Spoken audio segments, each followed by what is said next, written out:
We all love that story of the lone genius, right? The self-made hero who succeeds on nothing but pure talent and grit. It's a great story. But what if it's mostly a myth? Well, today we're diving into Malcolm Gladwell's Outliers to uncover the surprising, hidden forces that really decide who gets to the top. You see, Gladwell argues that we've been looking in all the wrong places. We obsess over the individual, but the real story is in everything that surrounds them. Like this quote says, success isn't just about what's inside you, it's a product of your environment, your history, your community, and maybe most importantly, pure dumb luck and opportunity. So that's the big question we're going to try to answer today. We're going to peel back the layers of this whole self-made myth and find the hidden patterns and unseen advantages that actually pave the road to incredible success.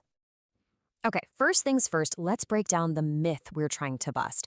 It's that powerful story we all know, the one about the individual who triumphs against all odds through nothing but their own sheer will. This is the simple formula we're all taught, right? If you have talent and you work hard, you'll make it. And that feels good because it puts everything in our control. But Gladwell says this equation isn't just incomplete, it's missing the most important variables of all. So what are they? Let's get into the first secret, and it's a big one that we have pretty much zero control over: timing. It turns out it's not just who you are, but when and where you are. Now, this might sound a little bit like astrology, but trust me, the evidence is kind of startling. Okay, just look at this chart. It shows the birthdays of elite Canadian hockey players. You see that massive spike for players born in January, February, and March? Well, that's no accident. The cutoff date for youth hockey leagues is January 1st. So a kid born in January is going to be physically bigger and more coordinated than a kid born in December of the same year.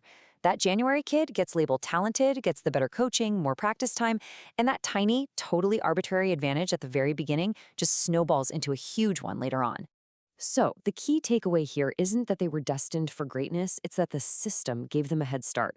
A small, random advantage got bigger and bigger over time. Gladwell calls this a cumulative advantage, and it's a super powerful hidden force in what we call success. So, a lucky break, like being born in the right month, can open a door for you. But opportunity is not enough. You actually have to put in the work to walk through that door. And that brings us to secret number two. What does it really take to become a true master at something? 10,000. According to the research Gladwell points to, this is the magic number: 10,000 hours. Now, this isn't just about mindlessly putting in the time. We're talking about deliberate practice. That means it's focused, it's structured, and it's all about pushing yourself past what's comfortable over and over again. It's the kind of practice that's honestly pretty grueling, but it's what separates the good from the legends. And Bill Gates is the perfect example.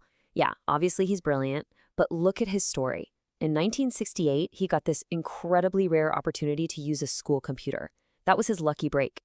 For the next 5 years, he basically lived in that computer lab, racking up thousands and thousands of hours of programming. So by the time he founded Microsoft in '75, he wasn't some prodigy just starting out. No way! He was already a master of his craft. His timing and opportunity unlocked his ability to get those 10,000 hours in.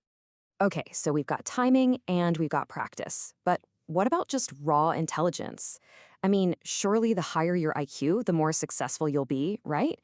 Well, it's not that simple. Gladwell explains that there's actually a threshold for intelligence. Once you're smart enough, let's say an IQ around 120, which is good but not genius level, having an even higher IQ doesn't really give you much of an edge in the real world. Beyond that point, other skills start to matter way, way more. And this right here is the key difference. On one side, you have analytical intelligence. That's the book smarts and IQ test measures. But on the other, you have practical intelligence, which you could call street smarts. It's knowing how to talk to people, how to read a room, how to persuade someone. And here's the crucial part. This isn't something you're born with. It's something you learn, usually from your family and your upbringing. And that's what lets you turn raw talent into actual, real-world success. So let's put all these pieces together. If that old, simple formula for success is wrong, then what's the right one? It's time to rewrite the whole story. So here it is. It's not a clean equation. It's much more like a messy, complicated recipe. You need a lucky break. You need the right timing. You absolutely need a massive dose of hard, deliberate work. And you need the practical intelligence to navigate the world. Hard work is still the foundation, for sure, but it can't build the house all by itself. And that brings us to what might be the biggest idea of all. Outliers are never truly outliers. Think of a giant, ancient redwood tree. It didn't just get that tall on its own. It was nourished by the soil, the sun, and the entire forest around it. It's the same for people. Their success belongs to their history, their community, and the opportunities they were given.